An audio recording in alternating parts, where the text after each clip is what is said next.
Well, it's time for another cooking vlog. I'm your host, Pobreng Tikoy. But first, let's drain our tokwa.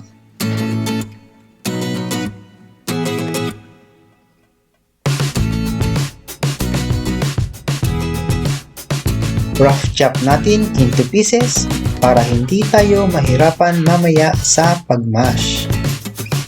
At kapag okay na, prepare natin ang cheese. Pechay, diced carrot. Then, slice natin ang pechay.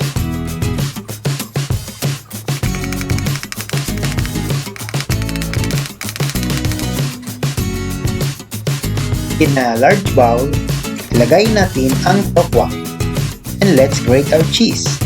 Siyempre, inubos ko yung cheese. Sino bang ayaw ng cheese?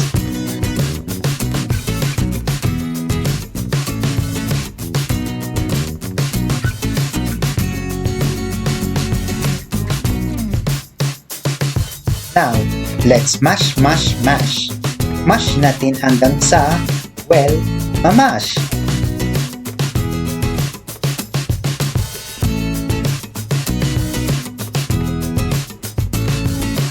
Add in our pechay and carrot. Oil, pamintang durog, cornstarch, at syempre, tak. And all together now. After all, we are all in this together.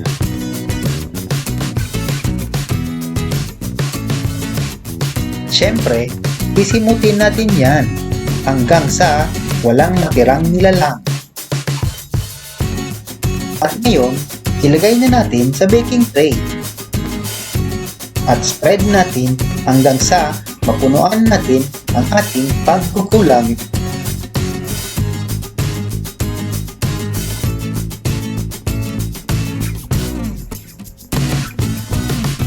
Ito nga pala, may sobrang mixture. Abangan nyo next video ko kasi ipiprito ko ito.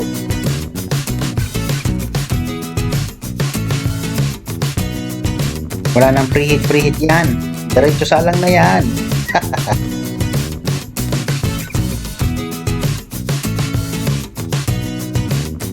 At yan mga tikoy, ang ating baked cheese tofu. Sana nagustuhan ninyo. This is Pobreng Tikoy, now signing off.